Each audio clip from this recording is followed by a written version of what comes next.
मनाचे श्लोक व अर्थ 121. महाभक्त प्रल्हाद हा कष्टविला, मनोनीतया कारणे सिंह झाला. नये ज्वाळ विशाळ सन्निध कोणी, नुपेक्षी कदा देव भक्ताभिमानी. प्रल्हाद हा मोठा भक्त होता.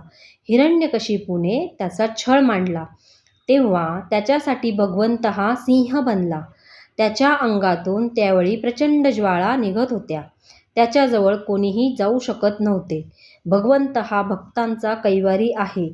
तो आपल्या भक्ताची उपेक्षा कधीही करीत नाही. जय जय रघुवीर समर्थ.